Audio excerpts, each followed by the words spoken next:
Stay on time.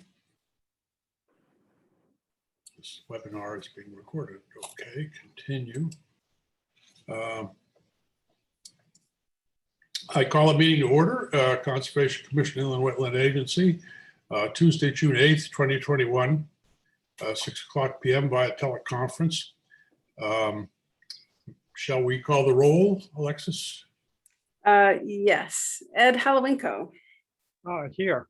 John Mailing. Here. Steve Clockey. Here. Matt Pence. Here. John Levin. Present. Farah Marin. Here. And Jen Balliet. Here. Thank you. Great. And I think I'm an extra tonight, so I hope everybody has a nice night. Good to see you, Cheryl. All Thank right, you. Bye. Bye, Cheryl. Okay, receipt and discussion for tonight. We have 40 Princess Pine Road, Tate & Associates LLC, installation of in-ground pool and associated retaining walls adjacent to a wetland and water case. We've discussed this before. Do you have update? Sure. Alexis? First, it's under discussion and decision, not receipt. So like you mentioned, it's Oh, sorry. been received. That's all right. There are no receipts tonight. So it's a rapid progression. So as you recall, during previous meetings, the applicant is seeking to install a in-ground pool adjacent to a wetland watercourse, and it came to light that there had been some tree clearing within the upland review area. So did want to update the commission that I did issue a notice of violation for that activity that was done without a permit earlier today. And then of course you have the continued pendency of the pool application. So the applicant is present. Mr. Tate, Ms. Kelly's name. The applicant did submit a revised plan after the last meeting. You might recall there was a discussion regarding the extent of the upland review area, that the 100-foot upland review area from the watercourse would apply in addition to the 50-foot upland review area from the wetland. And then there was a discussion regarding the permit level. And as you recall, there's a bunch of things that go into determining whether a permit is significant or not. But one of the things that's very clear in your regulations is that you've defined it as being any activity that is more than 150 cubic yards of material being moved within the upland review area. So the revised plans are on the website. And basically they've changed some of the associated retaining walls and lowered the whole elevation of the pool deck elevation, if you will, by about 6 inches. I would just, The only thing I would add is, since it's a little bit of a tricky situation, since there is currently a violation on the property, kind of you kind of have two matters: the existing violation, and then the pending pool application. And I guess I would recommend that the violation be dealt with first, and then move on to the pool application. I think there, But not tonight, since the violation is not on tonight's agenda. Just to clarify that. Sorry, Commissioner Mailing. Well, I feel that we need to resolve the matters relating to the violation before we decide on the application.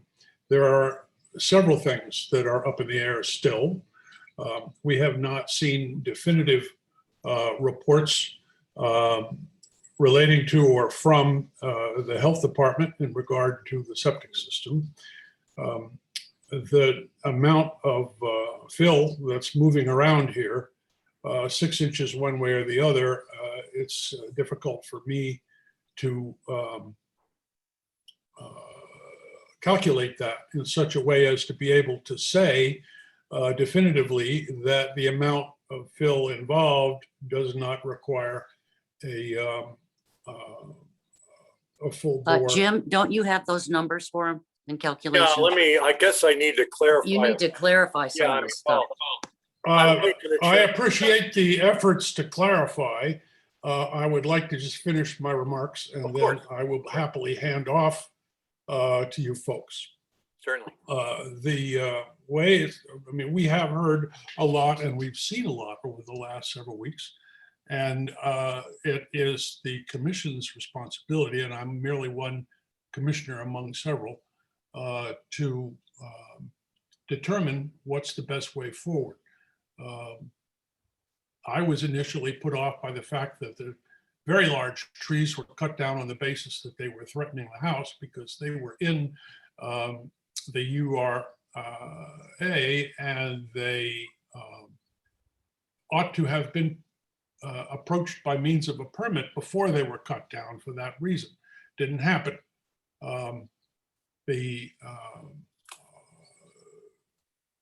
The process here, I think, needs to be first approached from the standpoint of the violation notice. And then after that, we'll take a look at where we stand. Now I yield to Ms. Kelly and to her representative.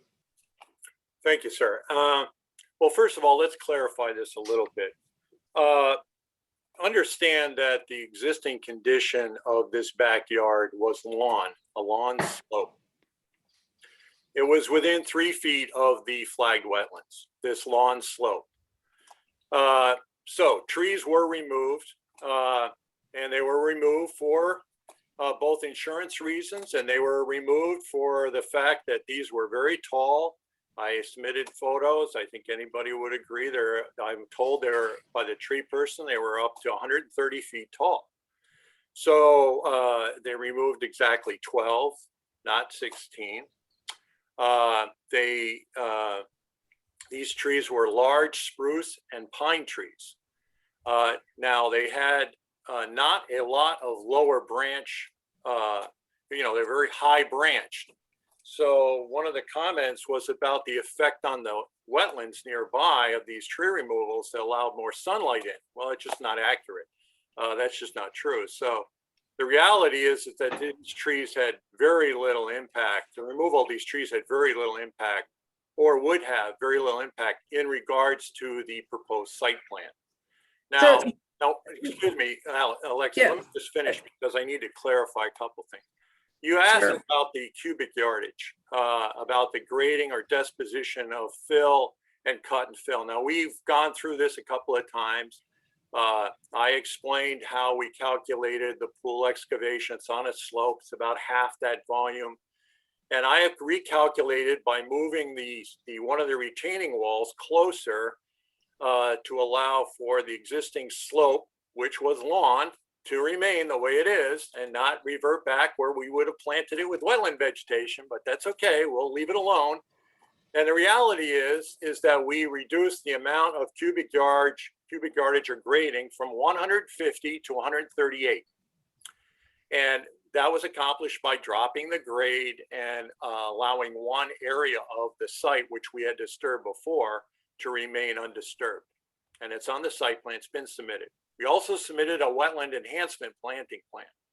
Now I just want to, I kind of clarify this because I'm confused a little bit, is now you're asking me to correct the violation. Well, I corrected, I'm a landscape architect. I came on site with the violation in place.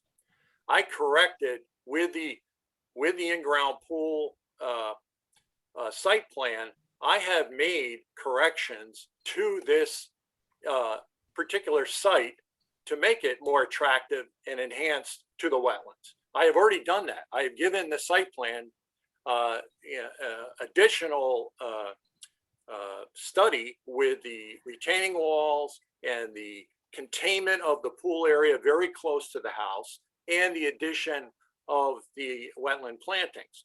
So I have addressed this compliance of violation from day one. And I'm a little kind of concerned that this site plan doesn't meet some kind of requirements that it's frankly, I don't know what more to do for you. So if this is something that is a problem with, you know, our process or something, I certainly want to follow the process. I said that from day one, but we are now on our third meeting.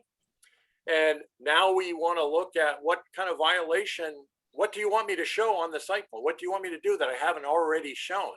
I've reduced the volume of cut and fill. I've done a wetland enhancement planting plan. I have contained this site. I cannot contain it anymore. And we have wood chips on the property. The wood chips were chipped from the trees on the property. I have to tell you, the wood chips are far better for the wetland enhancement and the new growth that is natural growth that's going to come than any lawn area and any possible fertilizer or pesticide that they would be put on that lawn. So in the net result is I just see it a win situation site plan wise, given, yes, it's within a regulated area. Yes, it keeps growing. The regulated area keeps growing. We have addressed that. I show it on site plans. Now, the health department, let's talk about that a minute because I know that's a concern.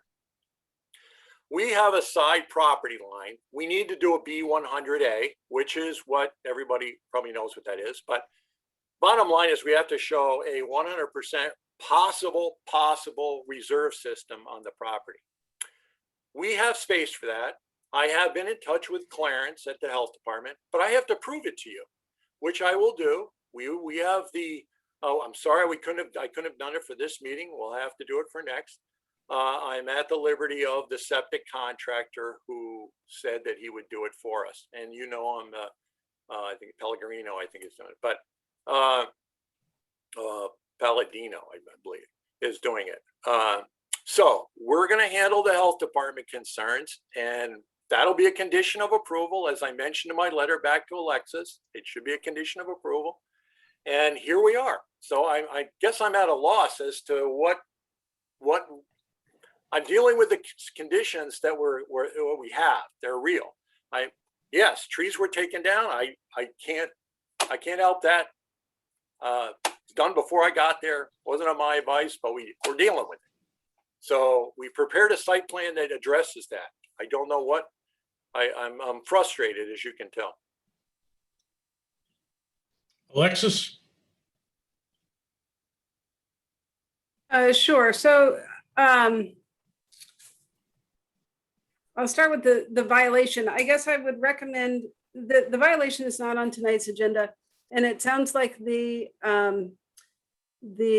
respondent does not believe that there is a violation or that it's very minor. So I guess I would recommend that I would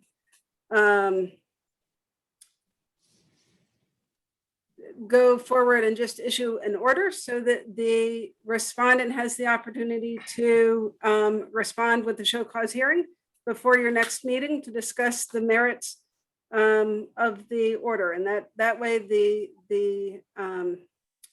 property owner can provide any testimony that they feel is warranted to show that they don't have a wetland violation. And then you, the commission, can make the determination to uphold or withdraw the order. So I guess that would be my recommendation for that. And I can get that out ASAP. Because there is a wetland violation, and there is a process for dealing with violations. And I don't think it's fair to other respondents or other applicants that have come before the commission as corrective action applicants that just because there is a pending pool application that somehow that violation goes away or is incorporated into the pool application. Totally understandable. Totally understandable. Why isn't the site plan satisfy the requirements of the corrective action? I don't understand that. We have two different types of applications. One is a regular application and one is a corrective action application. And the commission has always kept them separate. So a corrective action application has corrective action, whereas an application is proposing future work. Okay, we will file your corrective application, even though I think you're gonna find they're very similar. I will give more dialogue. I don't wanna, listen, I'm here to do whatever, as I said in the initial meeting, I'm here to do whatever the commission wants to do. I'm trying to get a pool built here. And I want it done correctly with the proper safeguards to the wetlands. I want to do that. I'm trying to do that, but I don't need to go through change orders or stop orders or work orders. Just tell me what you need and I will give you. And I understand, Alexis, you've given me this new corrective action type plan that you want and report, and I will give you that, and I will give you the health information. Will that satisfy the commission so that they can move forward with this? I cannot speak for the commission, but what the violation, notice of violation states is to file for a corrective action application, get that approved and implement it. And then it would be up to the agency to determine at which level of kind of completion of that corrective action process is good to move forward on the pool. I would just interject at this stage and say that the commissioners are not an audience to this effort. We are part of it, and I would like to hear from my colleagues if they have anything either to add or to point out or to comment upon. Speaking from my, speaking from my, oh, he's got his hand up somewhere. Then He let's, does. Steve, please go ahead. I'm coming late to this conversation, but has it been requested to have a wetland expert take a look at the work that has been done and is being proposed and the effect it may have on the wetland? Because if we could have just a third party kind of chime in on this, and maybe we can move past the, maybe loggerhead we're at right now. So no, that has not been discussed or requested as far as a wetlands impact. So initially there was a discussion regarding the wetland delineation. I'm trying to remember, were you here for the receipt of the application? I was not, unfortunately. So there was a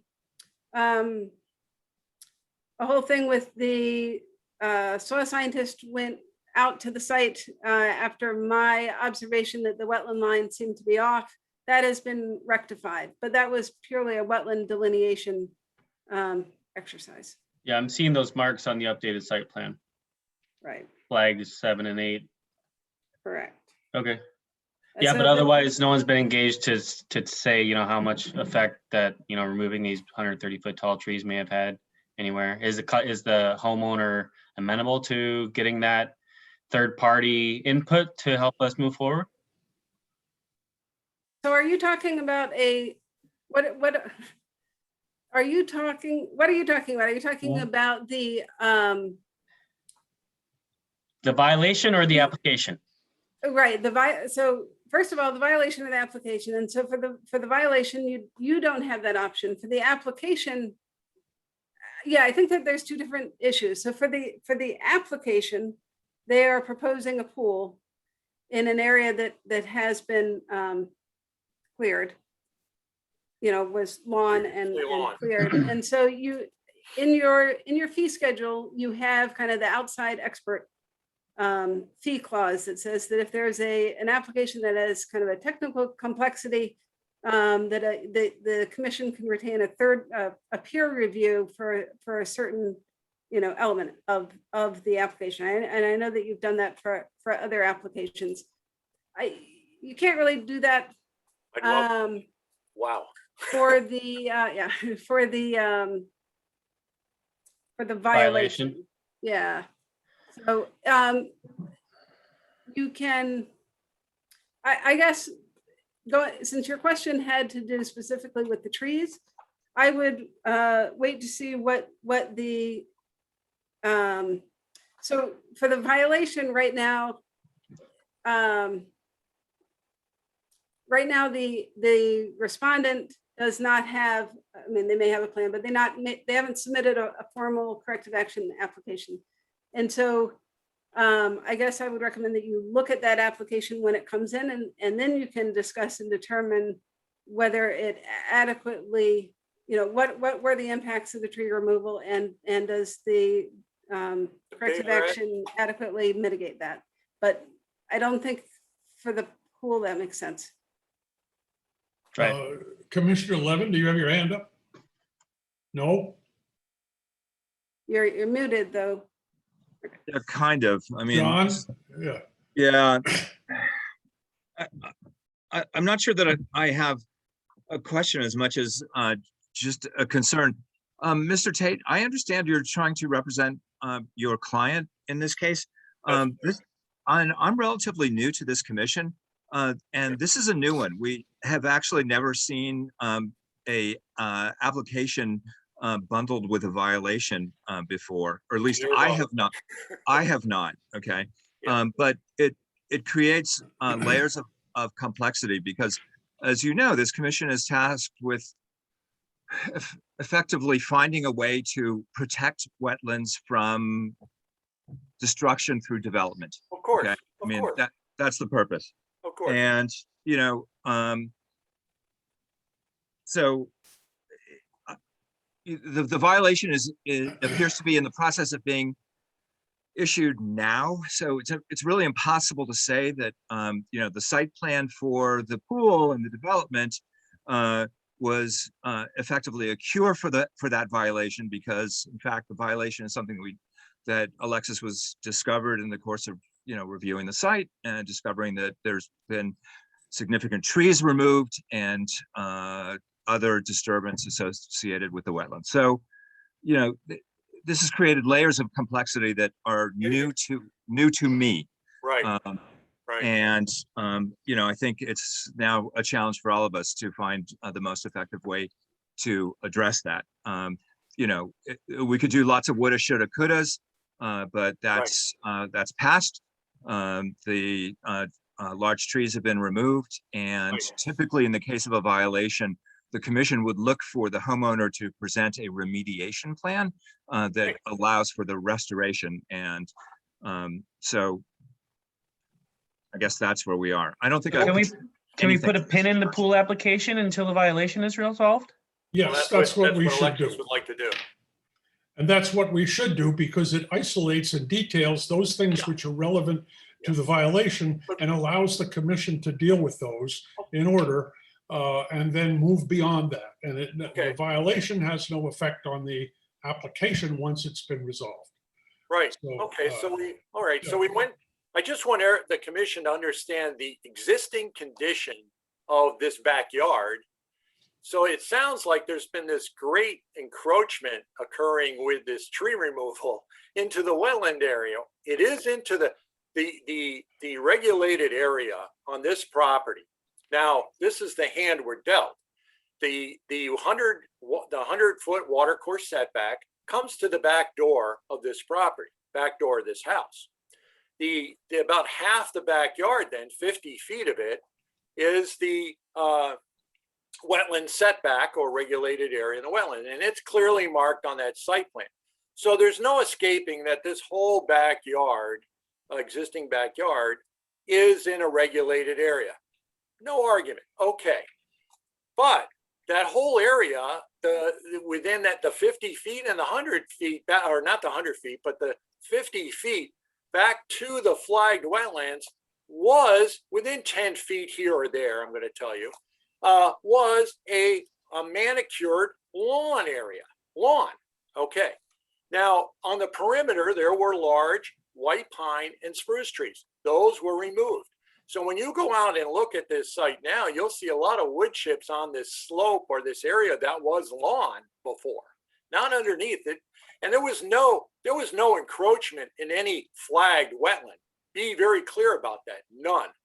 So there has been a buffer maintained from the flag wetland to the base of the slope where this lawn was. And that buffer probably, I would say the closest it was probably 3 feet, but I would say probably closer to 10, 12 feet has been maintained. And And our site plan puts a wall to demarcate that even further. So. Mr. but I Tate, will- actually, can we, if you don't mind, Sure. just for the sake of everybody's time, I think, Okay. we're all on the same page about this. If we could just kind of move on with the agenda, we'll make sure that your violation is on the next meeting's agenda. We'll get that resolved as quickly as possible, and then we'll move on to the pool application. Is that all right? Well done. Will do. Okay. All right, thank you. Thank you. Okay, We satisfied? for now. Okay, moving to the next item, 40 Fulham Road. Discussion and or decision B. Construction of 28 buildings, associated parking and grading. We've discussed this a couple times.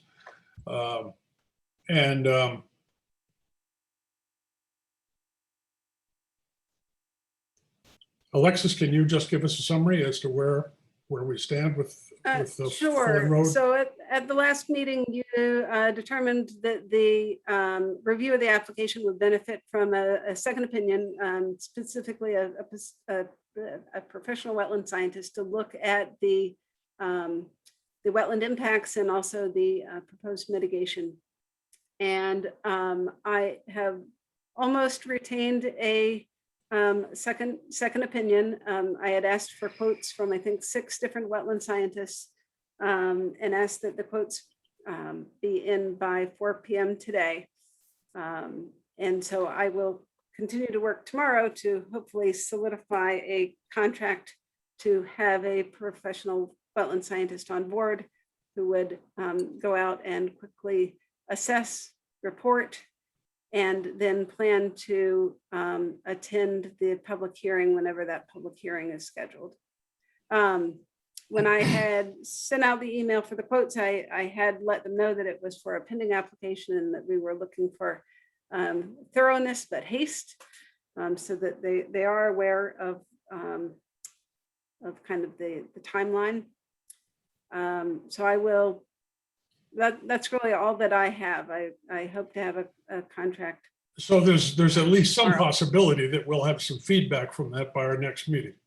That is my goal. Okay. And with that hope in mind, I think we can table this. We had pretty much outlined our concerns, the access road, the condition of the volunteered extra wetlands, which was new, at least to me. I think we look forward to seeing what our expert comes up with. Commissioners, any comment on this? Is this a process that's acceptable? Okay. Then we have no further work that would lay that one off until 2 weeks. We have no further input on Cross Street. Is that correct? Oh, no, Cross Street is present. Okay. So At our last meeting, we discussed some concerns. Mhm. The city said it would address them if they have. We haven't seen it in writing, as far as I know. right, so today I received a revised site plan and a revised cross-section of the trail, and I can, if Jeff, if you are there. It's actually Phil. Oh, look at you, Phil. Let me, I used Jeff, this tonight yesterday. you're Jeff. I will change your name. Yeah, so anything goes bad, just blame it on Jeff. Perfect. I can keep Jeff's name if you want. That's fine. Yeah, so what we had done is there was concern about drainage and treatment. So we added a small grass swale on the water side of the trail. And then the other concern was about wasn't really a wetland concern, but about a fence. There is a fence along that plan or along that edge. Somehow it didn't show in the previous drawing, but the current one does show it. So there was an intention to put a fence there. It just for some reason wasn't showing up on the plan. So you can see the call out over there to the left, 4 foot high. Oh, you can't see my cursor, but on the Would you left like to side of share the. your screen or, Ooh, so, yeah, that's, yeah, you're pointing to it. So that's a chain link fence, 4 foot chain link fence along the edge. And then if you move to the right, you can see the center where it says center line of grass swale. So that's what we put along the edge of the trail. And what that will do is, any runoff from the trail will go into that first. Will allow it to perk. You can kind of see it up there in the detail on the right-hand side. So that'll catch some water, allow it to perk. I mean, it's only a 6 foot trail, but it'll catch some, allow it to perk, and then whatever doesn't go perk into the ground will overflow across the grass and then into the river. Commissioners, any comments to this response to our prior concerns? I have to say that, the fence is as clear a reminder to a user of the trail that they need to be careful as one could possibly want. Yes, And I think the concept of a swale is an excellent one to protect the river against any kind of tumble down erosion. Those were the two things I was most concerned about. I think this is very responsive to that. Any comments from commissioners? Because failing to hear anything else, I would say that we might be in a position to take a vote and decide to approve this application rather than tying the city up and delaying this. There's nothing further that I think that the applicant is planning to do or needs to do or that we've requested them to do. Well, do we want to draft a resolution outlining, the typical stuff that Alexis includes? Well, Alexis, do we need to do that? do you need to? No. Oh. I mean, Well, I mean, Less work for you, I guess. What's that? I mean, the elements that Jeff included in his presentation tonight were the ones that are in addition to what was presented in the formal plan that we received earlier. So the condition of the application or the points and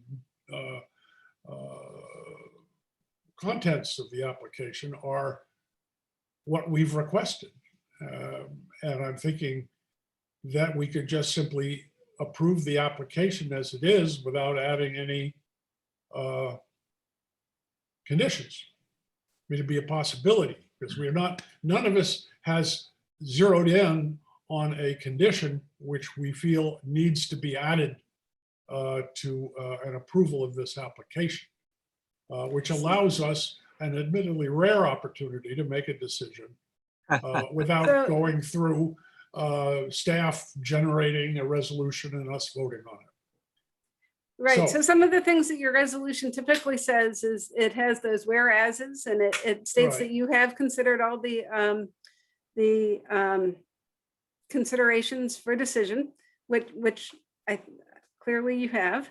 And then you're right. A lot of those conditions have to do with if there's a planting plan or the establishment of a buffer. It clarifies those elements. It requires a bond for planting. If it's corrective action, it gives timeframes. And so a lot of those special conditions that you normally add would not apply. So you can certainly make a motion. Again, I would just note that you have considered all the kind of your reasons for decision as outlined in the wetland regulations. And, if you do find that you are ready to approve, that you would make some kind of motion. Okay. I'm happy to make the motion. Great. I move that the commission indicate that it has appropriately reviewed this application given the guidelines and regulations, and that we approve the application as is. I second that motion on number S21-571. Any discussion? Hearing none, I think we can vote by acclamation. All in favor? Aye. Aye. Opposed? Abstaining? Okay, the application is granted on S21-571. Thank you very much, commissioners. Appreciate it. You're welcome, Jeff. Looking forward to seeing you again. Okay, very good. See you later. Bye. Okay, bond release and reduction. Alexis? Bond release and reduction. This is a 2016 corrective action application. You had released a portion of the bond earlier when they had completed a lot of the work, which had been clearing and filling within a wetland. They completed all the fill removal, they planted, but they had a continual mowing issue where they continued to mow within the wetland. And so the bond was, and some of their plants had died less than a year. So the bond was continued to be held. And then they recently remembered to ask for it again. And so recent inspection indicates that they are now compliant and it looks releasable. Okay. Anybody want to step up for this one? I'll move to release bond in full. Second that motion. All in favor? Aye. Aye. Opposed? Granted. And so in advance of the next item, there was a request from one of the applicants, 40 Cross Street, that you just approved. This is a little late. I forgot about this issue. They have not paid their application fee.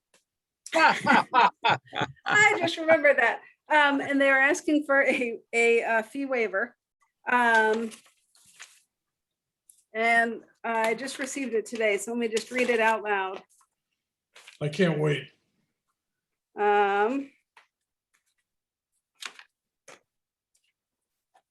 on a minute. Don't have a desk. Who is it from? Okay. Who is it from, Alexa? So it's from Michael Yosek, who is present. He is the principal engineer for the city's Department of Transportation, Mobility and Parking. Okay. Transportation, Mobility and Parking, or TMP, is officially the applicant. Several years ago, as part of the Master Plan of Conservation and Development for Norwalk, the city initiated a vision to install walking trails along the Norwalk River. Under this plan, a trail on a parcel of property located at 40 Cross Street was proposed. Over the next few years, the city worked with the property owner, the Conservation Commission, and other agencies to produce a set of construction plans and obtain the required legal documents and permits necessary to construct the trail. Since then, the city has revisited the construction plans and determined that the width of the trail should be increased to better meet the needs of users, as well as address new ADA requirements. This change resulted in the new set of construction plans that you are currently viewing. As a result of these circumstances, we are asking the commission to consider granting a waiver of the application fee. So basically, it goes back to the fact that in 1983, when there was a wetland permit application for the construction of what's now the medical building at 40 Cross Street, it was the Conservation Commission that included a provision that a 4-foot wide wood chip path be installed along the edge of the river. And that path was there a long time ago, but then has been maintained as grass for a long time. And so basically the argument is that this trail has been around in concept for a long time, and the city is merely just getting to the implementation part, and therefore please consider waiving the wetland permit fee.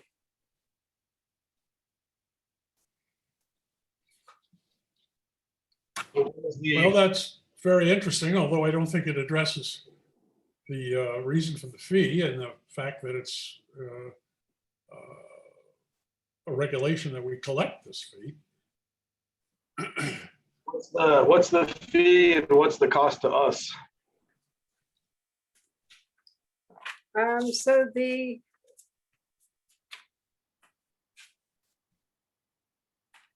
fee would be $600. And you're talking like direct costs that we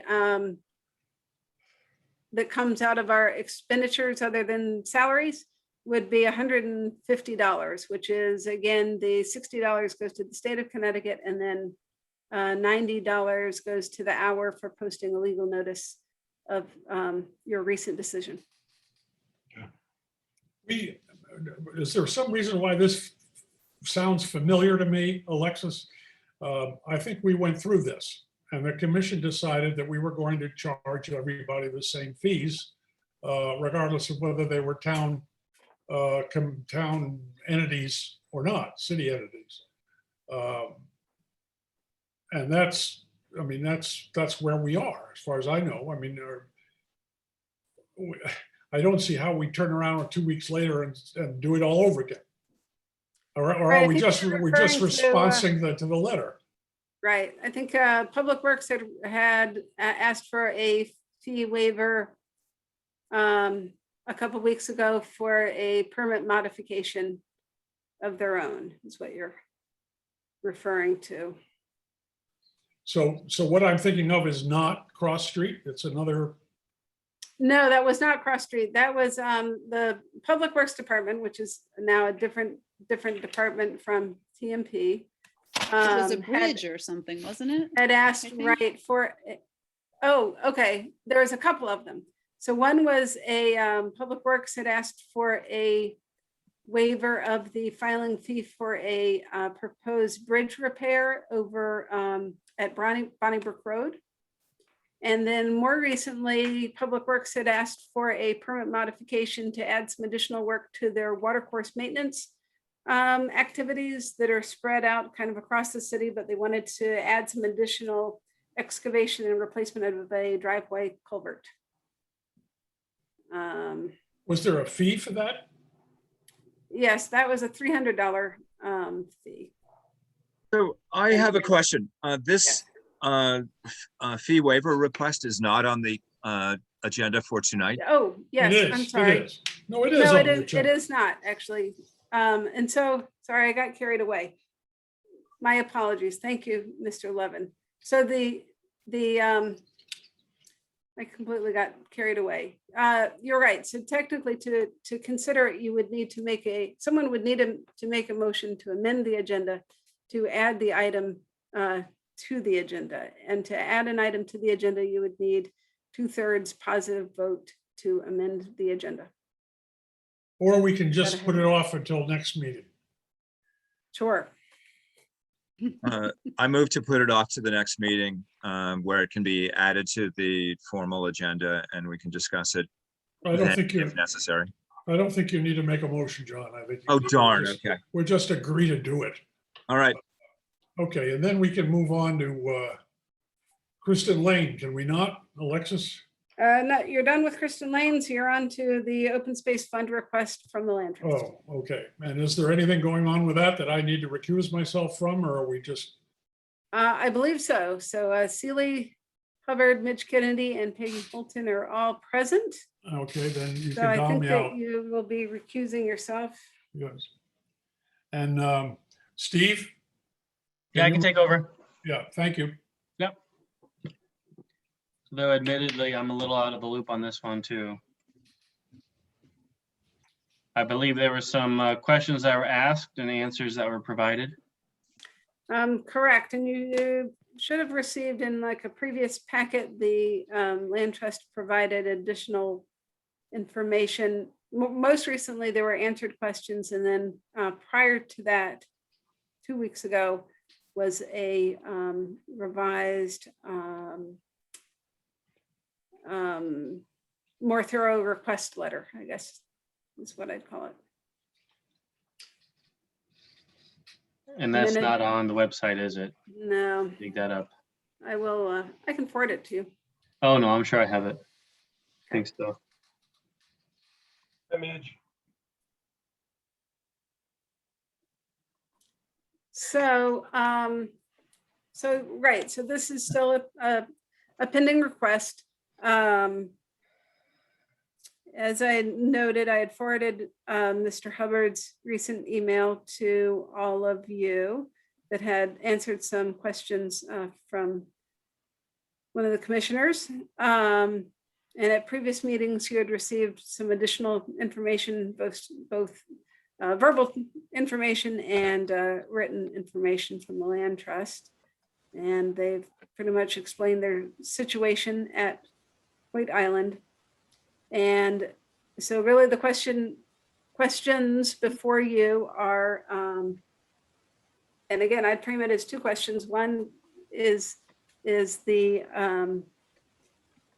work of the land trust and this request for funding in line with the goals of the Open Space Fund?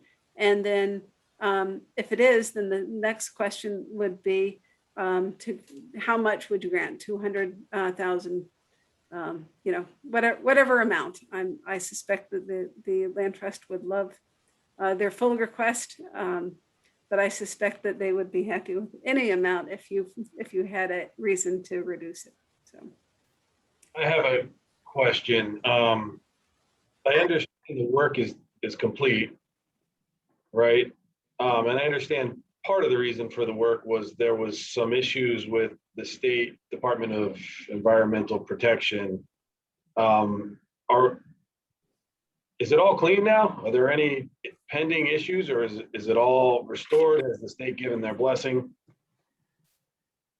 It is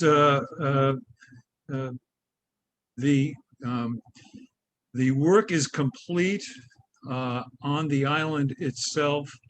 The materials that were removed are in transit to a disposal facility in Bellevue, Michigan, and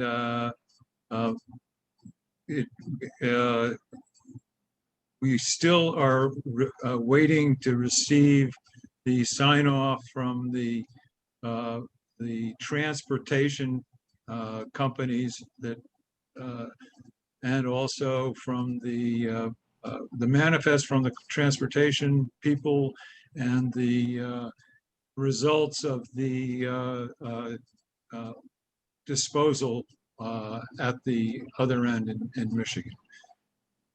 And I've been told that most of that substantiation that everything was done correctly, which has to be, they have to notify the EPA and also the DEEP. And hopefully that's all going to be, or most of it's going to be completed by Friday. That's what I was told, but that's fluid as to whether it'll all be done by Friday.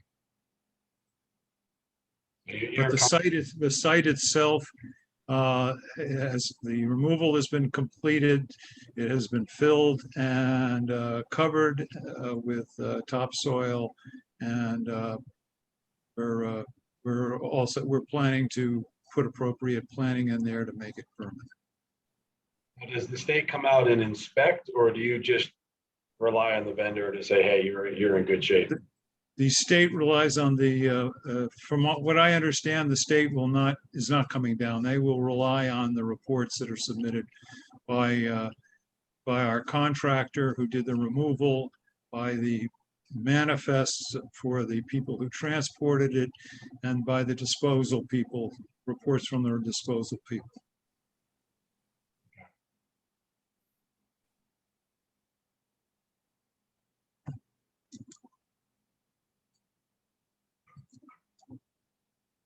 Do you? But please. I was just going to ask, in looking at the pictures that I've seen of the cottage that was there, it looks like a pretty substantial building. I mean, small, but it looked like it was livable. Do you know about how much space that took up of the island? Was it a tiny little fraction of it? Because I'm trying to see a way into understanding that this is acquiring open space. If there was a building there, removing that. There was, well, the building, the picture that you saw was the building in 1927. And it was, I don't know when it was built, but it was probably built around, it could have been probably built around that time. I don't know. To answer your question directly, we don't know what the specific Footprint. square foot was, yeah, square feet was of that. It was burned down in 2008. But I wasn't able to determine what the square footage is. So I don't know. And what is the island like now? How is it? Is it coming back to life? Is it healthy? Yes, the island, they have reported to us that the removal has been complete. They filled it in. There was a hole there, as I think I provided in the pictures. That hole has been filled up with appropriate soil, topsoil or whatever, and it's been planted over, and it's yes, it's going back to its natural state. So do you guys mind if we go back to the original question, which is this request in line with the goals of the Open Space Fund? Thoughts on that? Yeah, well, my argument Actually, would be, I'm sorry, Mr. Hubbard, I'm sorry. That was a question for the commissioners. Oh, okay, I'm sorry. Yeah, Steve, that's kind of where I was going with that as well, wondering how much of the island the building actually took up, what the footprint was, and then what the life is like on the island now, if it's thriving, if it's coming back, because I can certainly see that as this being open space now, if there's no longer a building there and nature is coming back there. That's my Okay. thought. So, Steve, I would like to add that the issue before us is not only the designated purpose of the Open Space Fund, but also the permitted uses of funds that are described in the city statute.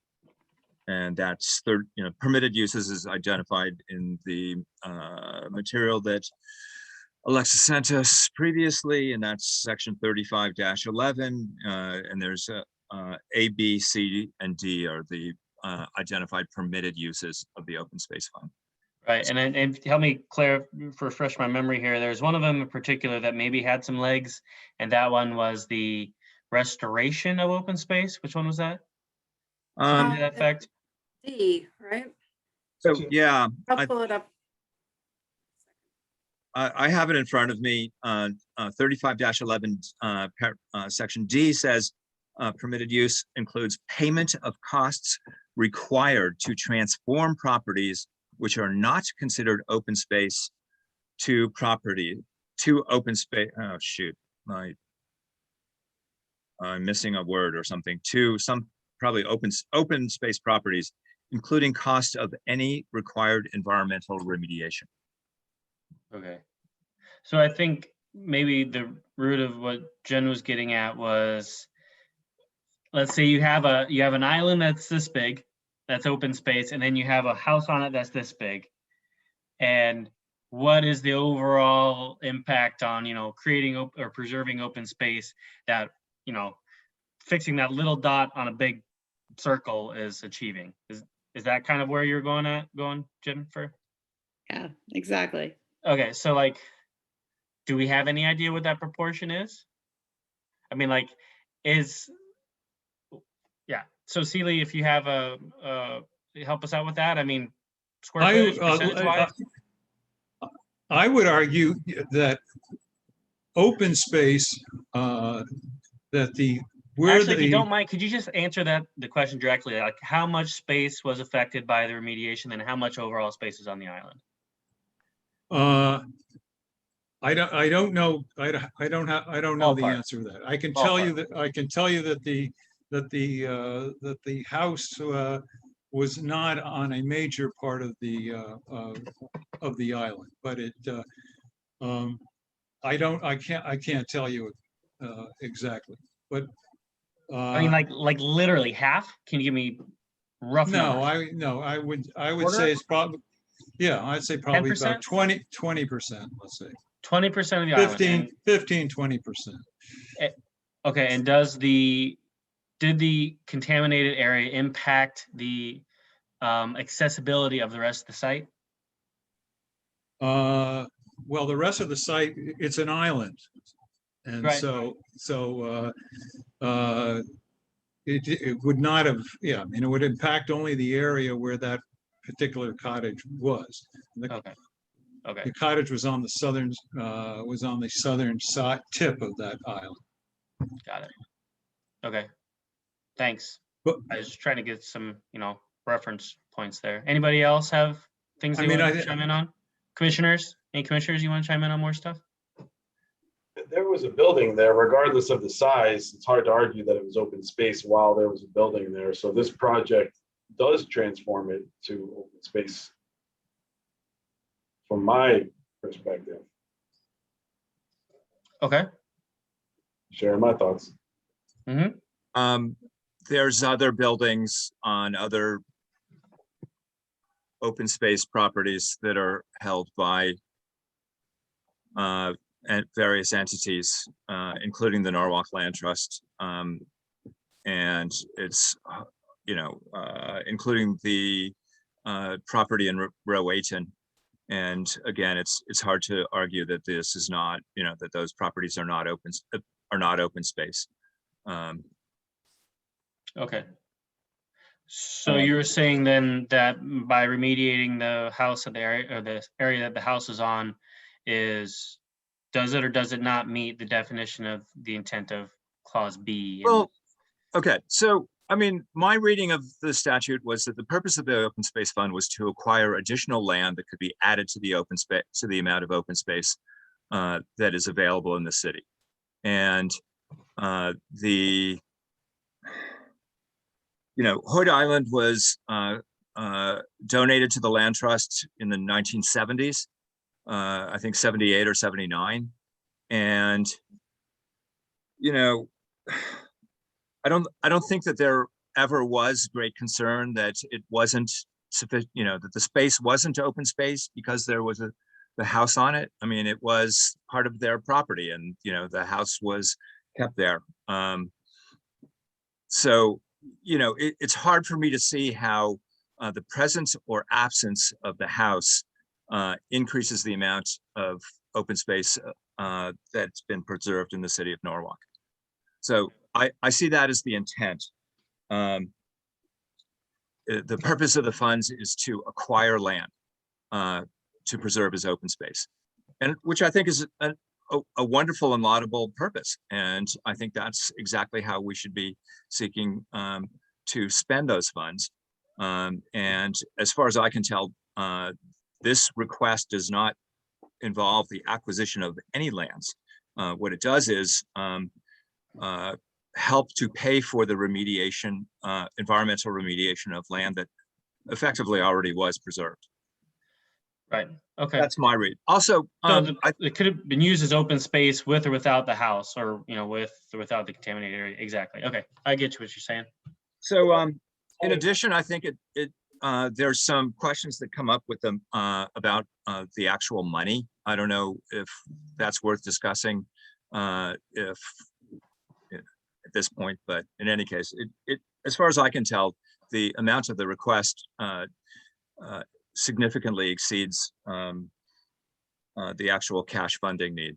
Okay, well. I'm going to springboard off of that. So just for the sake of keeping this moving, I'm going to share my thoughts and people can react to it.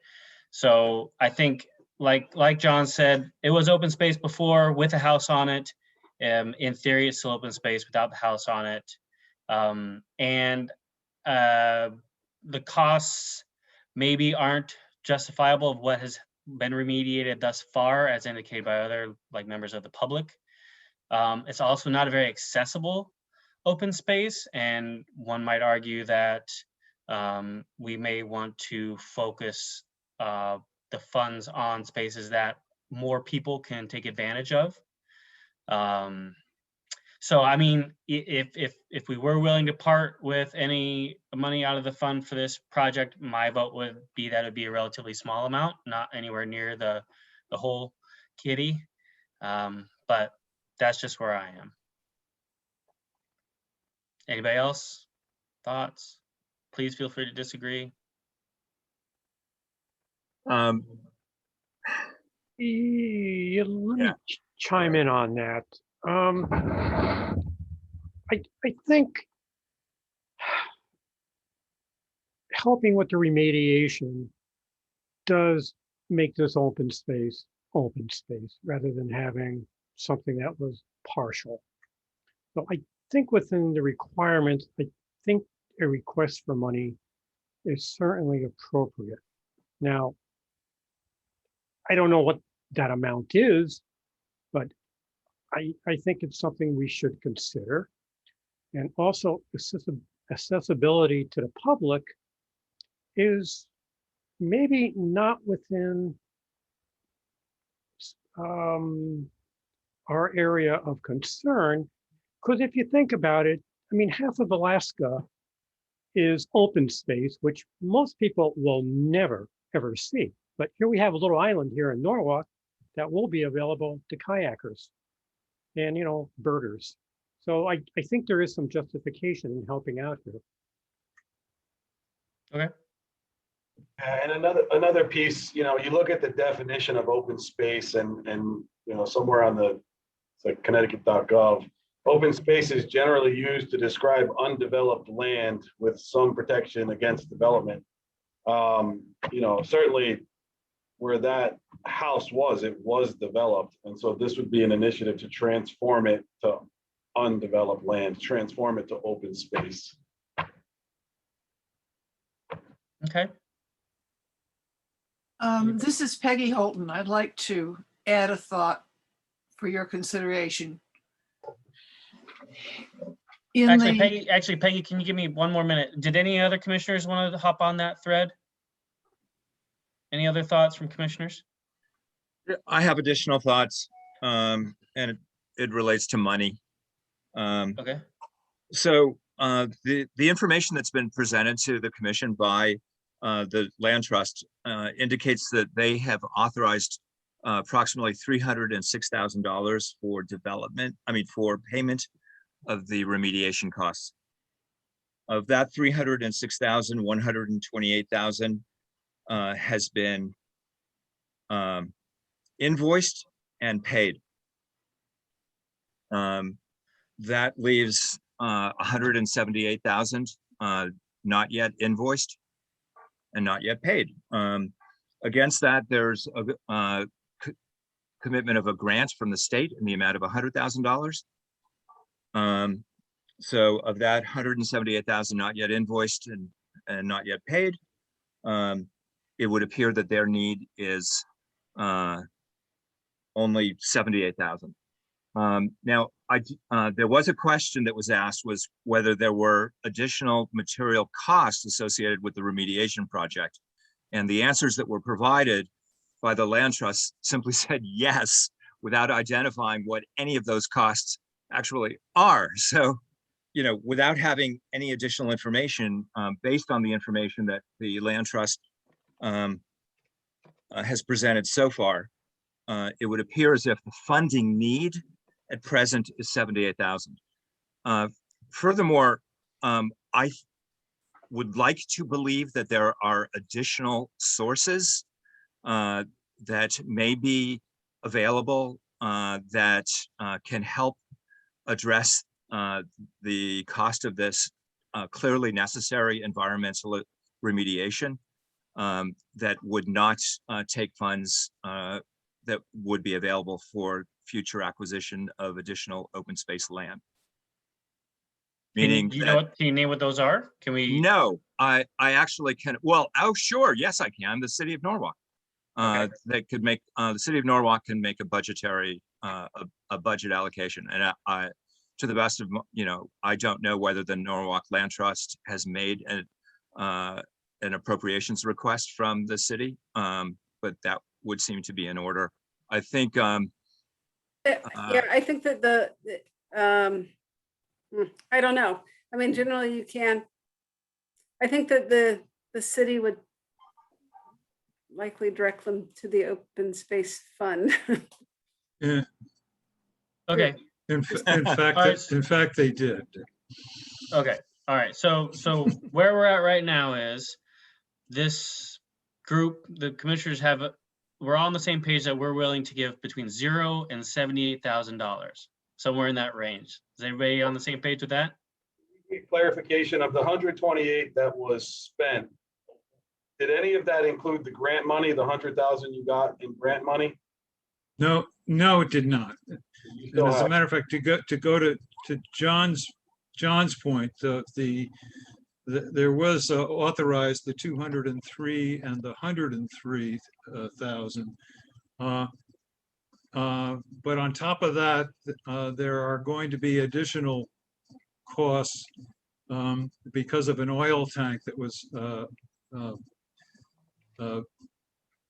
discovered on the property, and the costs for that have been estimated at anywhere from another $21,000 to $30,000, and as a matter of fact, in our submission of materials, that's why we had the cost at 321,000 as opposed to the 206,000. But those are the additional costs, and also you had requested what had been raised in addition to the state grant, and we had put down the $60,000. But that $60,000, some of that was spent for previous expenses before we ever got into the remediation. And of that, there was of that 60,000, approximately 47,000 was left, and that was used as part of the 128,000 that you are referring to. And And Mr. I Hubbard, will actually, only point out, that part of our ask for what we did ask for was because a hit on the land trust of $300,000+ in paying for that 128,000 is taking a substantial amount out of our reserves, and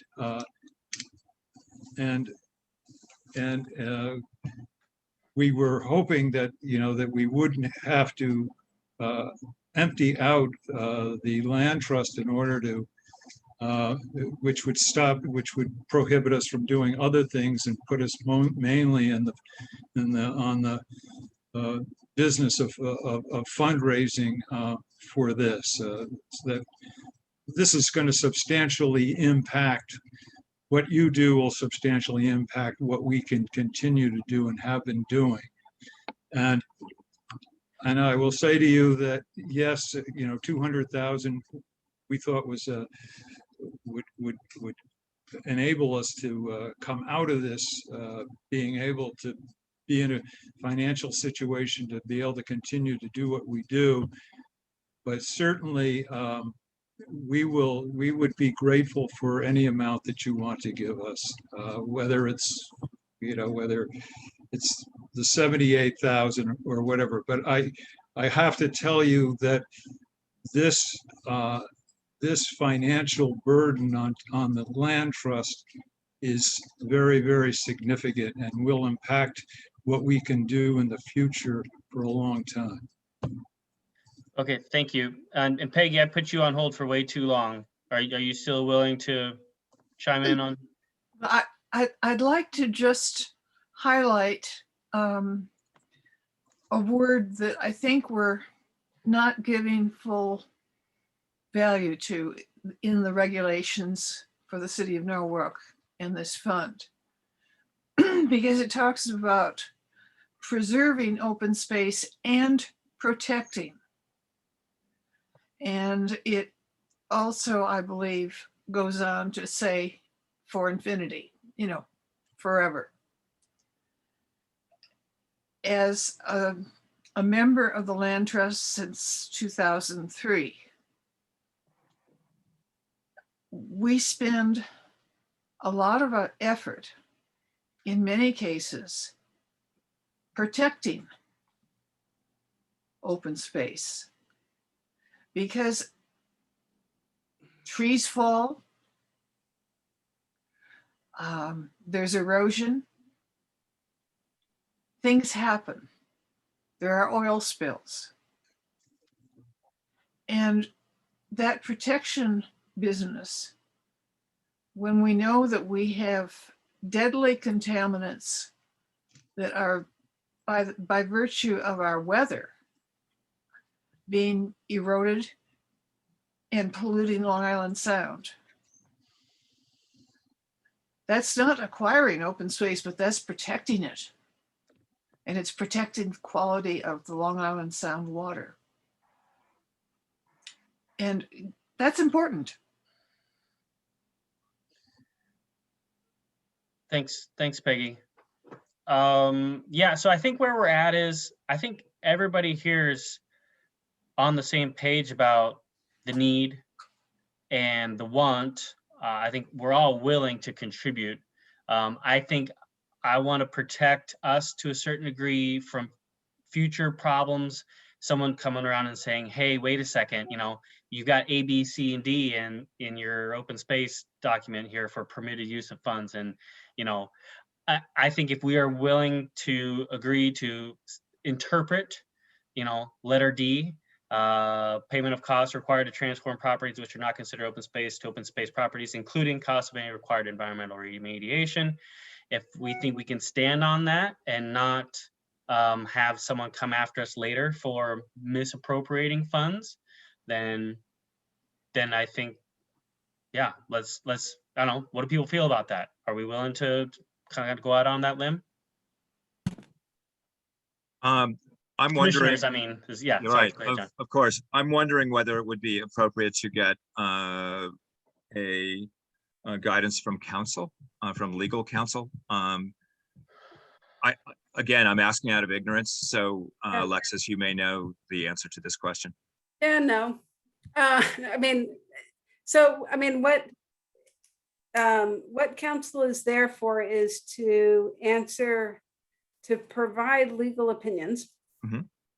And regarding like vague regulatory language or city code. And I think that I don't hear any questions that require legal opinions or one that you're going to get from your counsel. I think that they're going to put it back to you. So the language of the open space fund in the city code is pretty succinct. Can't even talk. And relatively clear, but it does leave a little bit of room for interpretation. And it also, in leaving room for interpretation, provides the Conservation Commission some authority to make the determination for its use. So I don't think that they're definitely not going to tell you what to do. And I think that they're going to read it and say that it is it is your job to determine whether it's consistent with the permitted uses. And so just going back to procedures for use of the funds, proposals, I'm going to read section 3512. Proposals for use of the fund, including reasonable estimates of all costs and revenues, shall be submitted to the Conservation Commission. The Conservation Commission shall ascertain that sufficient unobligated resources of the fund are or will be readily available and that the proposal is consistent with the permitted uses. So then you go back to the permitted uses, which is section 35-11. And it lays out those four A, B, C, and D paragraphs for uses of the fund. And I think, I mean, you have your permitted uses, and then you have your initial creation and purpose.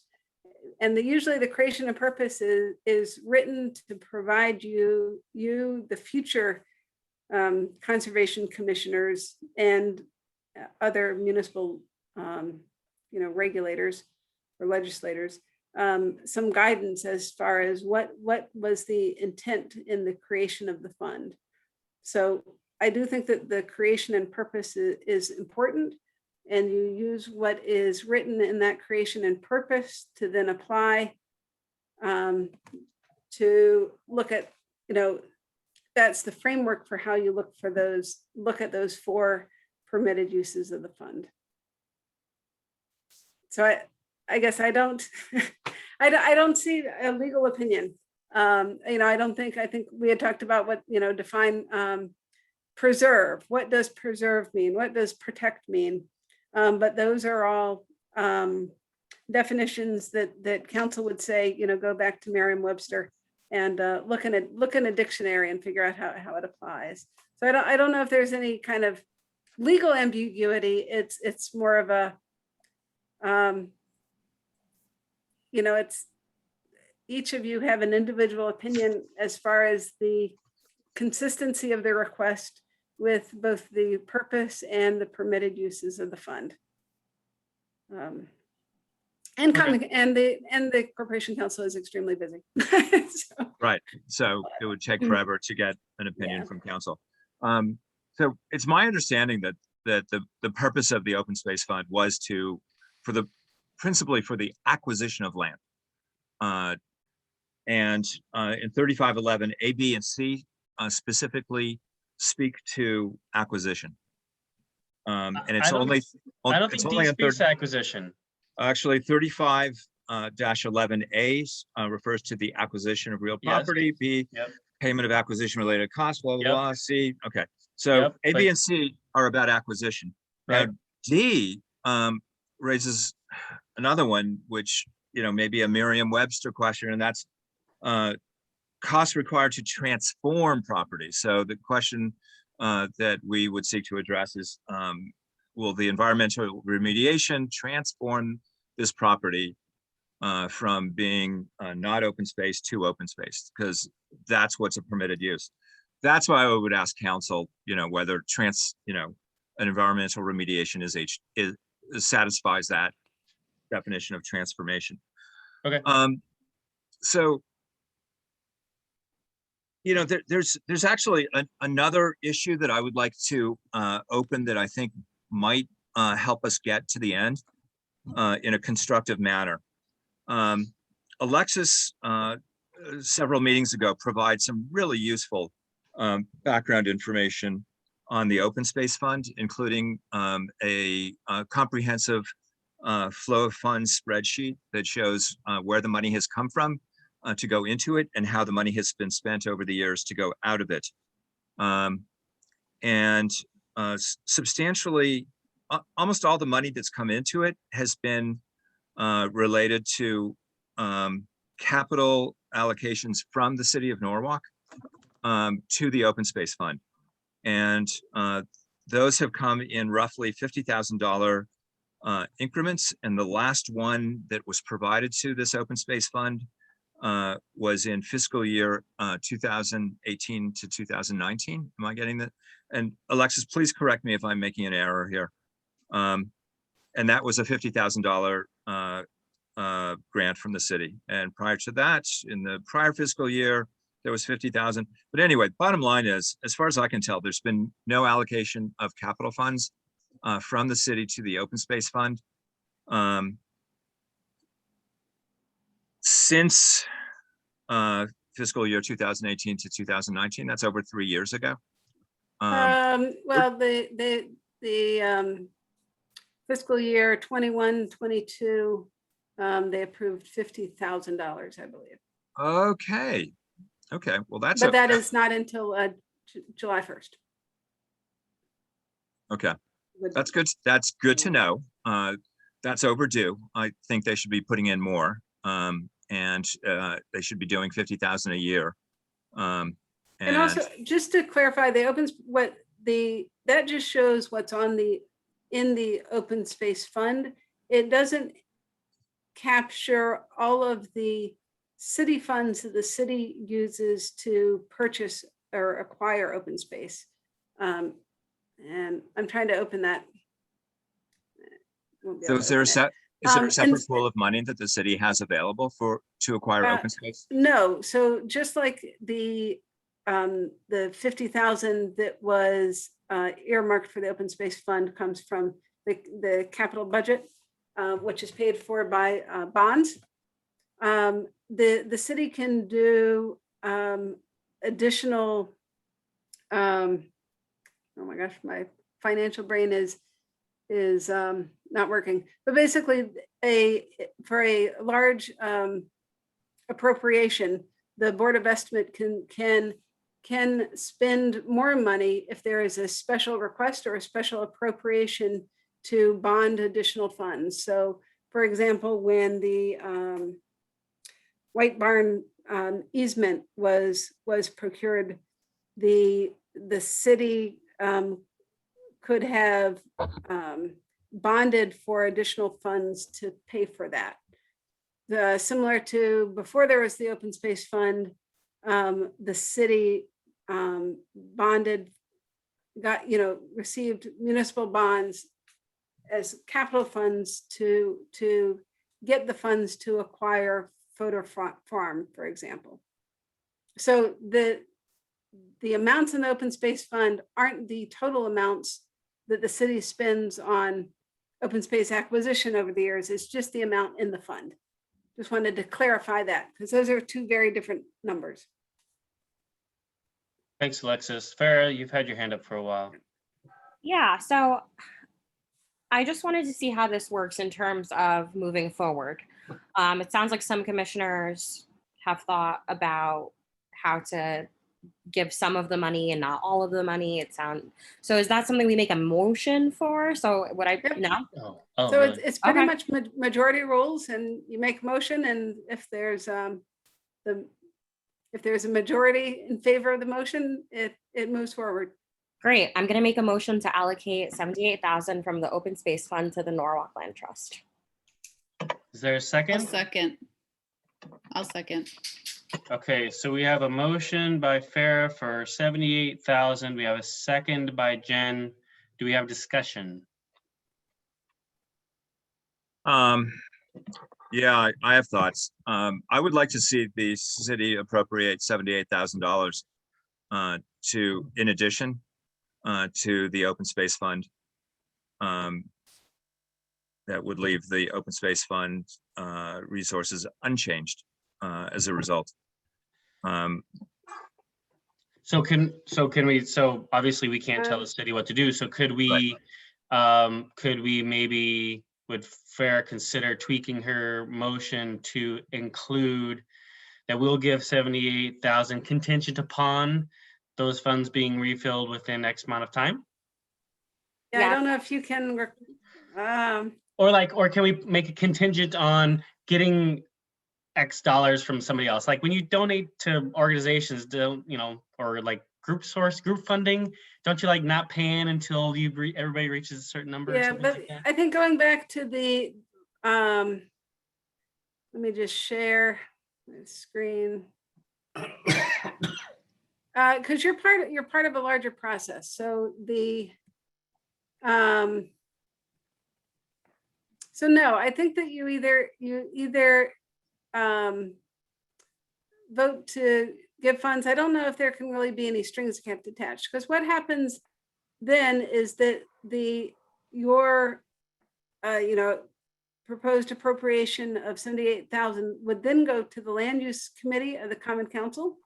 And then it would go, if it gets out of that committee, it goes to the full council. And then it would be, so they can consider it. And then it goes to the planning commission, and that's really just an 824 where they determine that there are funds. So there's an additional process. And I don't know. I think that maybe I misunderstood what you were saying, but that you'd give it, but not give it from the open space fund. And I guess that's a different motion than what was made. Okay. Okay. But All right, any other discussion? We make it contingent on the contractor closing the loop on this. I believe Celie said we were expecting maybe Friday. It could be sometime next week, but I would appreciate hearing that the project's completed and that everything is in compliance before making any decisions on this. Is that possible? And so so the return of all the required paperwork for the transport, like the manifests from transport and kind of a. Yeah, I mean, if I understood it correctly from earlier, I don't even need all those finite details, but just the contractor verifying that the work is completed, the island is clean, and that they will be reporting to DEEP that this has been resolved. Okay, well, I mean, we could easily achieve that if it's gonna happen within the next 2 weeks by bumping this to the next meeting. Okay, I think I'd also like to chime in, like, I'm not following the numbers, to be completely honest, and if we're gonna be throwing a big pile of money somewhere in a hole, basically, I'd want to have it, is it laid out really clear somewhere in the documents? I've been looking through my emails, like, okay, there's this much work that needs to be done, and like, is $78,000 the amount or not? Does that include the fuel tank? Is fuel tank extra? What is, actually, let me rephrase that. What is the dollar figure that will result in this open space being fully usable open space? Is it $78,000? Well, I think the request was 200. Okay, So, I mean, so, just. but 100 of that was gonna come from, go ahead. the work No, is we're done. It is fully usable open space. We're talking about retiring a debt that was incurred by the NLT. Oh. It's another way to look at it. So Celia, you want to chime in on? So like, I'm just what saying is the that, dollar I'm just saying that the 78,000, it will not be the full amount. The land trust is going to still have to pay above that to close this thing out. We're not expecting, even with the 200,000. You still need more on top of the 200,000 to make this like a fully like kosher situation. Yes. Okay, so the 78. But that being said, where the land trust is prepared. Is prepared to, whatever amount you do, the land trust will cover whatever is the remaining deficit. Whether it's, but at this, and part of that is the land trust, in order to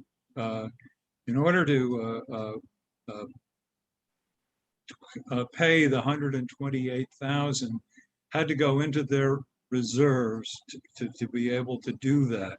And those reserves are used, at least they're suggested by our auditors anyway, that these are amounts for operating and operating expenses or whatever. But we will be below what we should be for a professional land trust unless we get the amounts that unless we get the 78,000 or even I mean, we're going to need to, in order for the organization to get financially stable, we're going to have to do a lot of fundraising. Let me put it that way. Okay, noted. Not necessarily our responsibility, but definitely something that I mean, we feel for you. We'll say that much. Okay, so commissioners, there's an open motion. Do we have any more discussion, or do we want to take a vote? I would just like to add that at this point, it appears as if the financials associated with this project and this application are somewhat opaque and are murky. The work is completed. So if there was a transformation, that's done. And there's a question now of how to fund the not yet received, how to pay the not yet received invoices that the Norwalk Land Trust expects to receive. And, you know, apparently the Norwalk Land Trust has reserves, which are reserves and are intended for a variety of purposes, and that the pending invoices may deplete those reserves. And they're looking to the Open Space Fund, apparently, although again, this is quite murky, they're looking to the Open Space Fund to bolster and replenish reserves that would otherwise be depleted, if I'm getting that right. We don't know. Okay, any other commissioner discussion? Yeah, I would just like to point out that it has been the Norwalk Land Trust that has helped us out, that has helped this commission out a number of times to acquire land and protect a number of open space sites. And I think it would be more than appropriate to help them out here with this particular island. Okay. I know we're in the middle of a vote. Is it possible to table it for 2 weeks until we get a full accounting of everything? Well, I think we have to act on the motion. And if you wanted to, wait, does that close it forever and ever though, Alexis? Or if Farah agrees to give us more time, can she rescind her motion? Yeah, so there's a motion on the table. And so there's a motion on the table and it is up to Commissioner Marin to retract her motion or not. And then as far as the request for additional information, I don't know what additional information you need exactly. I mean, I guess and this is not making any assumptions on Commissioner Marin, whether she's going to, let her motion stand or not. But I think for the land trust, maybe some more clarity as far as what additional information you want. I can help out. That's pretty easy, actually. So, the accounting is opaque. We don't know what the reserves of the Norwalk Land Trust are. It's been stated in this meeting that they expending this money would put them below the desirable level of their reserves or something like that. It's opaque. For all we know, maybe the land trust, and I love the Norwalk Land Trust, and I totally agree that their mission is entirely congruent with ours as well as a conservation commission. And I think they do a great job. But again, if they're sitting on, $4 million, which I'm sure they're not, but if they're sitting on a substantial amount of money and they're looking to see a hole punched in it, and they want to replace, the money that comes from the hole, frankly, they need to go open kimono, and we sort of need to know, I think we should know what we're getting into.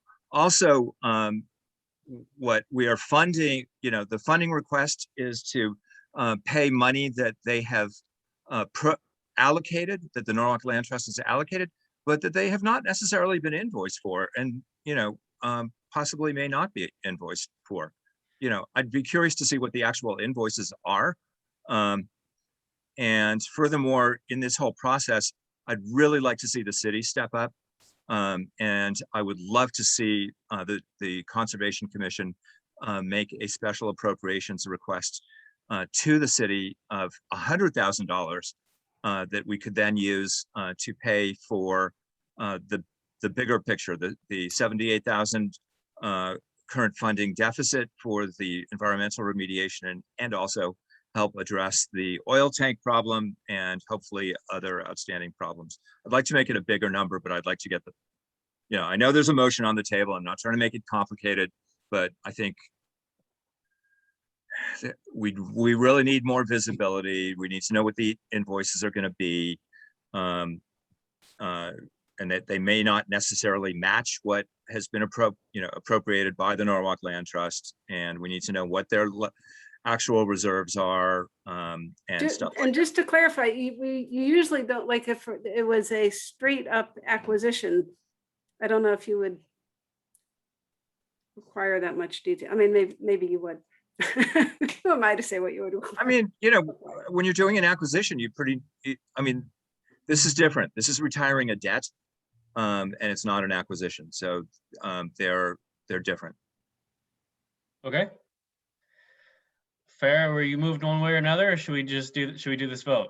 I'm not resenting. Okay. All right, so the motion is to apportion $78,000 from the Open Space Fund as requested by the Norwalk Land Trust. Can we have Alexis, you want to call people off? Sure. Steve Claffey. Sorry. I can start somewhere else. I'll start with no. I'm glad to go first. I'm going to abstain. You abstain? Mm-hmm. That's not a proper not use helpful? Of abstention, no. It's not. But wait, so I'll circle back. Hold on, so can I put a pin in that? So wait, does this mean that if we vote no right now, does this mean, I'm gonna go back to discussion, sorry. Yeah. Does that mean that like we can't ever give them money again, or they can't ask again? No, they can always ask again. All right, then I vote nothing no. in life is permanent except a couple things. Right, okay, well then, unfortunately, I vote no for reasons previously discussed. Okay, and I'm just going in order of where I see you, so Ed Halowinko. Yes. Jennifer Balliet. Yes. John Levin. I vote no, but it is my hope in the future that we can give them more than the amount of money in the motion because we've received it. Gotcha. But I vote no. Okay. Matt Pence, sorry. No problem. I vote no as well for the reasons we previously discussed. And Farah Marin.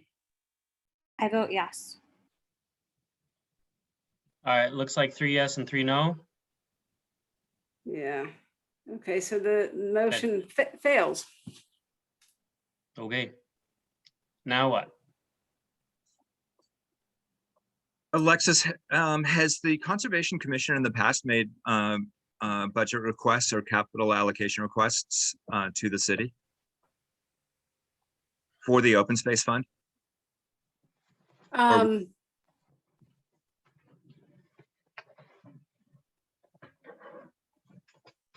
I'd have to look.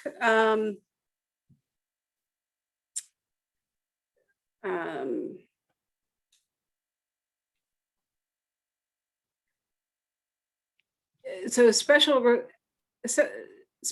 additional funding for the Open Space Fund outside of the capital budget considerations, or? Well, I'm just referring to the spreadsheet that you circulated some time ago to the commissioners, and it identifies, various fiscal years when there were allocations of money that went into the Open Space Fund. Yes. And I'm wondering, were those because the city did it unsolicited, or were there solicitations made from the commission? Like, how do we get that? How do we get money from the city? Right. It's a mix. It's a long story, but it's a mix. And for a while there, the Conservation Commission has not been actively advocating for additional funds more than the 50,000 that is requested every year. So next year, I hear a commission that would be interested in being more active in the capital budget process. So you're saying that there is a standing annual request of $50,000 to the city every fiscal year? Yes. And that request has been turned down for each of the last 3 fiscal years? I cannot open the spreadsheet, so I don't have it in front of me, but I can confirm that tomorrow when I'm in the office. It's just been 2 years. I'm looking at it, what you Yeah, said. I mean, Alexis, we're currently in this fiscal year, and I know that I'd have to look. 19 I to don't 20 have and all that. 2021, there was no contributions, but like you said, in Okay. 21, 22, there's 50,000 coming. Sorry, right? Okay. Is that the information you're looking for? Yeah.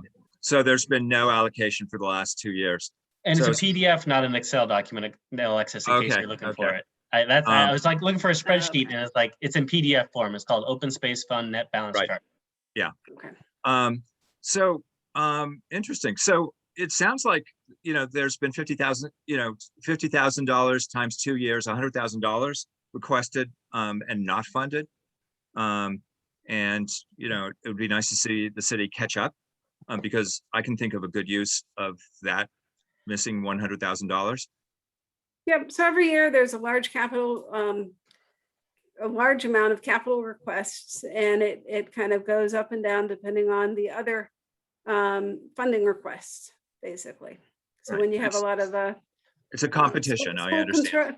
school construction, for example, then in order for the city to keep its AAA bond rating, it has to cut on other places. And so that's why you often see, and it's not just the open space fund, it's funding for sidewalk repairs and, everything under the sun.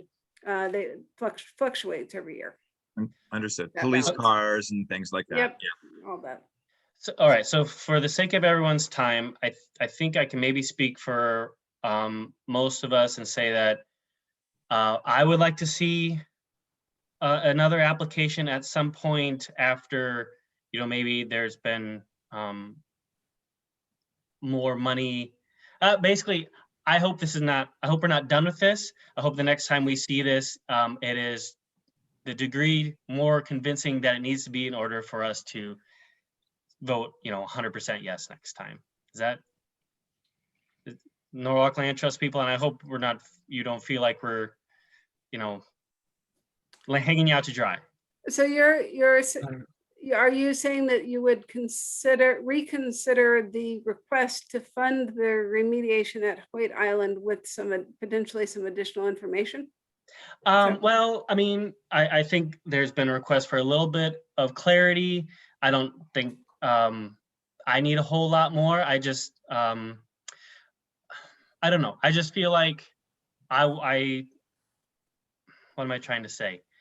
Yeah, I think maybe if we can get a little more momentum from other organizations, the city, whatever. I think Commissioner Levin is volunteering to help lobby the Common Council to put more money in our coffers so that we can pass it along to good justifiable projects like this.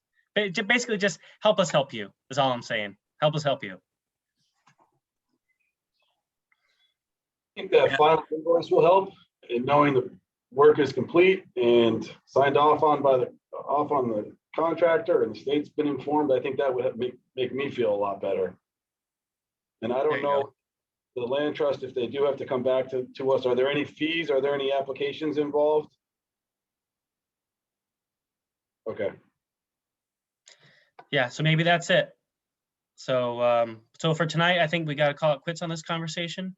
But yeah, I personally hope it's not the end of it. I can't read the expression on Alexis's face. We can welcome Commissioner Chairman Mailing back. Thank you. Good night, Celie. Good night. John Mailing. Coming, Oh, gotta unshroud my screen. Are we in a position to move to item 7, approval of minutes? yes, please. Does anyone have any comments about the approval of minutes as submitted to us this week? I have one very minor comment. On page 2, paragraph, call it 4 maybe, unpermitted somehow has the number 4 in it. Thank you. Welcome. Okay. So I move that the minutes be approved with the correction that Commissioner Pence has pointed out. I second. Moved and seconded. All in favor? I, Aye. Aye. Opposed? Motion passes. Minutes are approved. Public comments. Do we have anybody lined up to speak? Alexis? Looks like there's a couple people. There's one on a phone and two that are in on regular Zoom. So you can raise your hand or press *9 if you'd like to speak.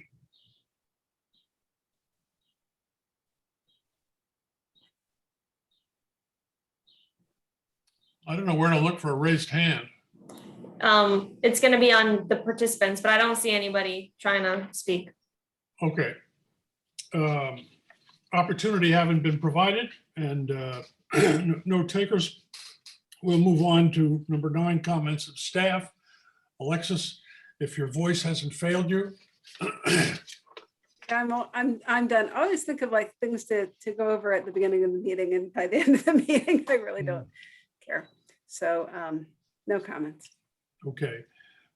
Comments of commissioners, report of the commission chair. I don't have a report, but I would like to thank Commissioner Pence for doing the due diligence on the House bill that was described to us before. My understanding is that the House bill would not provide amounts of money. It would simply note that it was in favor of somebody else providing that sort of money. And I think if we as a commission are going to step up and endorse things, maybe we should be looking for a little more substance. Have I done that reasonably close to the mark, Matt? Yeah, absolutely. And Alexis was helpful in me interpreting what was in the bill. So I'm glad that we looked into it and we realized there wasn't a huge benefit or any benefit to the open space fund. So there will be no letter, and live and learn.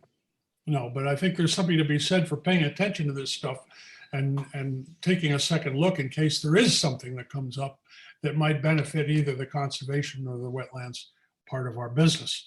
All that having been said, we're down to the last item, number 11, and I look for the motion. There it is. Move to adjourn. Any second? No, that was not my motion. I want to add one item, and which was really raised in the course of the discussion of the Norwalk Land Trust application. So much of the work of this commission is engaged in addressing the responsibilities of the Inland Waterways Agency, and so little is devoted to the broader mission of a conservation commission. And I'm sad about that, and I would like to find ways for us to, I'm not trying to create more work for anyone, especially myself or Alexis. But I would like to, ask the question as to whether there is room for us to be a bit more of a conservation commission than I have experienced in the course of my now about 6 months participation on this commission. Clearly, there is a role to lobby for additional money from the city for its open space fund. And I was unaware of that role previously. And so the question I would like to raise is, can we put into our agenda, or can we have a meeting in the future that seeks to sort of open the book on how we can function effectively as a conservation commission, separate from our role of Inland Waterways Agency? Question. Yep. And so, yeah, this was brought up at a previous meeting, and I looked at the calendar and it did not, my calendar does not look good until the end of August. And so currently you typically don't have an inland wetland meeting at the end of August. You have a meeting the second Tuesday of August, but not the 4th. So I don't know if I'll send out an email. Maybe that's a meeting that you could commit to just conservation work. Otherwise, Well, let me ask this question. Can commissioners meet informally, separate from this agenda, just to discuss that open-ended question? yeah, so any meeting that you have is required to be noticed. There has to be a public, there has to be a public posting of the agenda, and your agenda items have to be noted. And then there has to be minutes, and currently it has to be recorded like a Zoom meeting. So you would need, yeah, you can't really meet informally. If that means, depends on what you mean informally, but you know, you don't have to dress up, but you still need to have agenda. You still need to have written minutes. It still is a formal meeting of the Conservation Commission, even without that land use regulatory role. Yeah, let me just say that applies if we only have four or more commissioners. If there's only 2 or 3 of us who get together on somebody's boat or something, that's not a meeting. So, well, I mean, if we I just would- want to bring up some general ideas here, it's, you know, and we don't know what's going to come up. So, I mean, like, how do you even, you know, make an agenda on that? Like, you know, unknown variables coming up. I mean, right. I think that I think the city tries to be very careful of the FOI requirements, and I'd say any meeting of any number of you with the intent to discuss Conservation Commission business would be considered a meeting by the Freedom of Information Act. So I would encourage you to have a public meeting. So I think, is it not so that the city basically has created the Conservation Commission? And it's the city, which I presume means the Common Council and the mayor, who should sit down and discuss why it would make sense to have a more active, a more involved, a more productive Conservation Commission, how it should be set up, what its objectives would be so that one could measure progress. You know, I mean, I think that before we start to create a more active Conservation Commission by ourselves, we being those who happen to be currently serving, we would need a more formal direction. And I mean, I think as chair, I'm concerned, knowing my own limitations, that we do as good a job as an inland wetlands agency as is possible, and that we not be drawn away from that. And if what we're going to do continually is 100%, then we're going to be adding another X% to that. So that is my opinion at the moment as we discuss it. I know there used to be a guy down in North Carolina named Brother Dave Gardner, and he used to say we can all think about a lot more than we can do. And I kind of have always agreed with that. But Commissioner Levin's on record, and I think most of us agree in principle that it's a cat that ought to be belled. But now we have a motion on the floor and a second, and we have had discussion. And if there is no more discussion, I don't actually think there was a motion. Yeah, there was no discussion. So I'll make the motion to close. excellent. And I will second it. Now we can have discussion. We already had some. And I'm saying let's press on and have a vote. All in favor of adjournment? Aye. Aye. Thank you all. See you in 2 weeks. Good night. Good night. Good night. Thanks.